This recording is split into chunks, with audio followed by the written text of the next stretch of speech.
Walking the line between politics and principles, the Reporter magazine's interview with Mustafa Mohamed Omar, the president of Somali Regional State on November 2, 2023. There is a prevalent belief among many people that the government is unwilling to engage in negotiations with armed groups as a means to resolve the ongoing conflicts in the country. What are your thoughts on this perspective?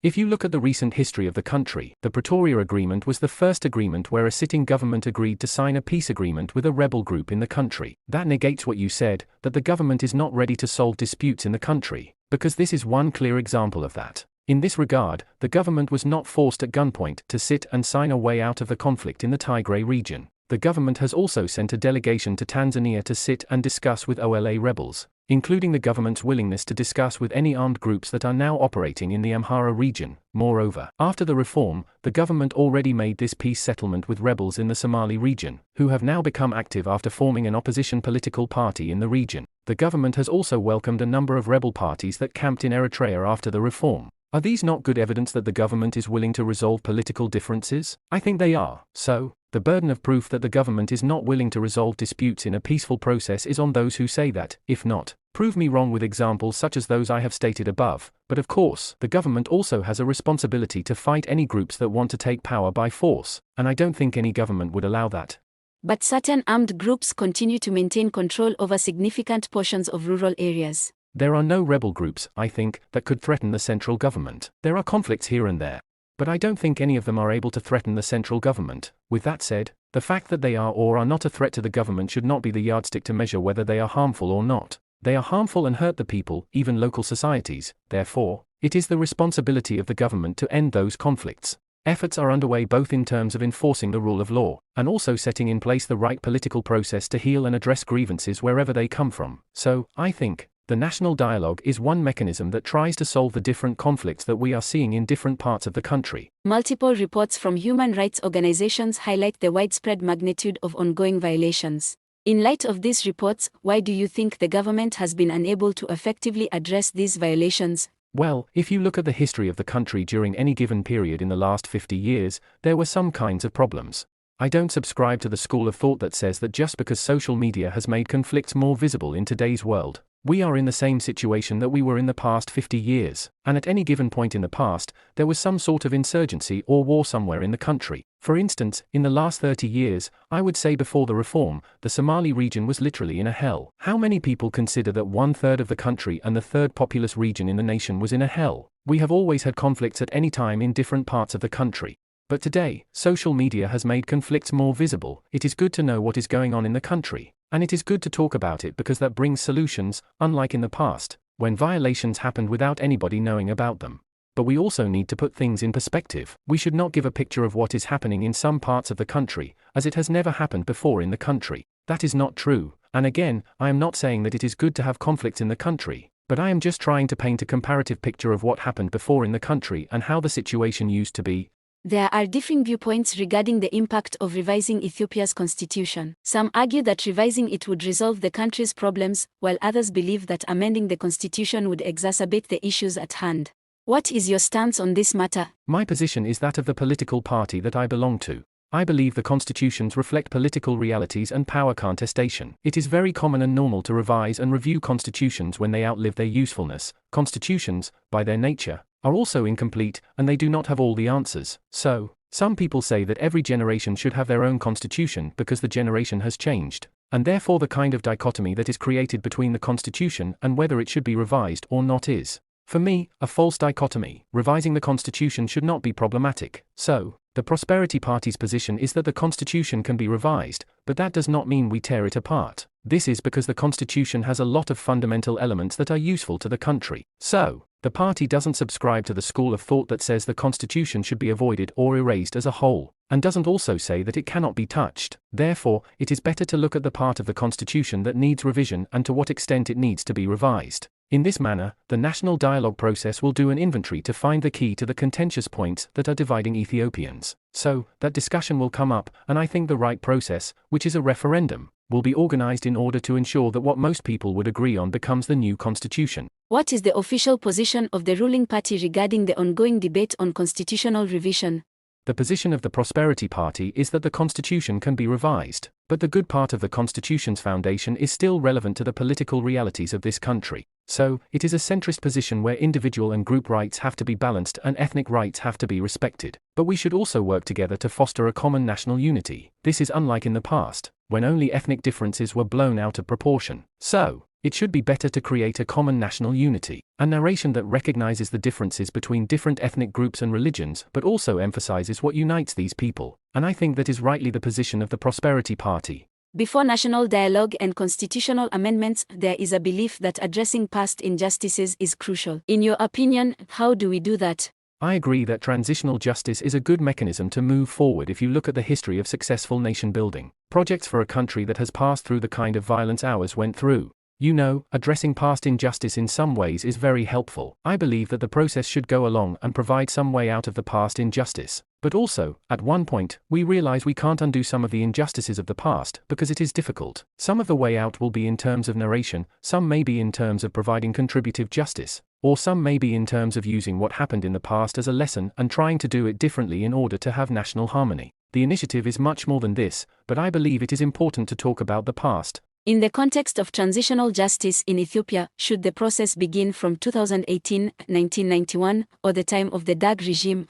I think that discussion is within the framework of what has been discussed in the transitional justice mechanism. Some people argue that we should start from thousands of years, others say that we should start from the 19th century, others say it should start from the 16th century, and others from the Derg or the EPRDF reign, starting from the 1991. In these matters, there are different perspectives, but to me, I think, in terms of recording what has happened in our past, we should go as far as we can to see what went wrong in the state building and formation, and the kind of past injustice that reflects our side of the history is key. I think those things can be looked at, in terms of providing justice to victims. My personal opinion is that we should look at the most recent incidents that happened because individuals or people who were wronged hundreds or 300 years ago are no longer living. Those are the kinds of things that you record but that are useful to correct the historical narratives. But, in terms of providing justice, obviously, you should look at the most recent incidents as much as possible to go back and do something for victims. This is at least from the pure legal justice perspective. So, I think we should do that. But again, as I said earlier, I think the experts who are part of the transitional justice mechanism will be discussing the pros and cons of the mechanism to arrive at a cutting-edge point. There are rumors circulating about you potentially assuming a new position within the federal government.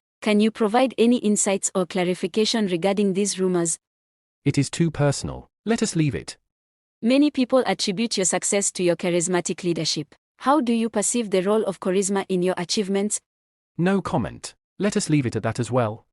The intermittent border conflicts between the Oromia Somali and Afar Somali regions have been a source of concern. Can you shed light on the underlying reasons for these conflicts? What are the main factors contributing to the tensions and disputes between these regions?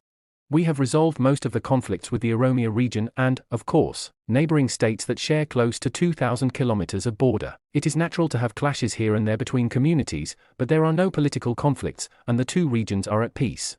We have very good support and agreement with the Oromia region, and the mentalities are clear with these two people. They are united socio-economically and should prosper together. So, there are incidents that might happen, but usually we resolve them together. Regarding the conflicts with the Afar region, yes, there are some fundamental issues that need to be resolved, and we think it is something that the previous regime had complicated.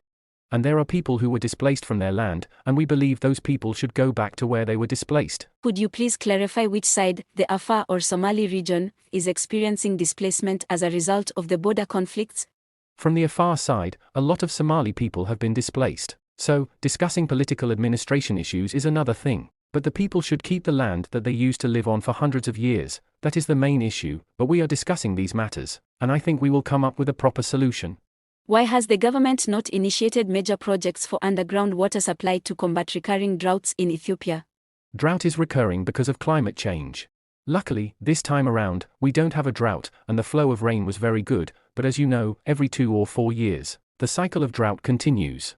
In lowland areas in general, the rainfall is much smaller than in the rest of the country. As you rightly say, the solution is groundwater, but the conflict in the region spanning a long period of time, the lack of peace, and the lack of economic advancement forced us not to do that. This means we were not able to exploit the resources we have, but we are trying to do what we can in the last 5 years. So, I think it is important to note that difference. Drought can happen, but it should not lead to famine. I believe the incremental growth in the region over the last couple of years, not only in the past 5 years, but the investment that has been made in the last 30 years, helps the people's capabilities to resist shocks. That's why we had the worst drought in the last 100 years, but it has not led to the deaths of people. So, the cycle of drought because of climate change is increasing, but it has not led to famine. We should be working on our resilience and building the community's capacity to cope with the shocks. However, climate change is a different matter as well as a global issue, and it has become one of the global agendas today. In our capacity, what we can do is utilize underground water, harvest rainwater, construct microdams,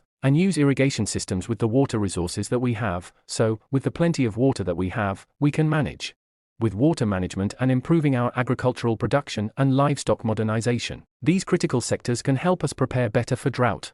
When can we expect natural gas production to begin in Somali state? I don't have enough information on this, but I think the federal government is doing its best.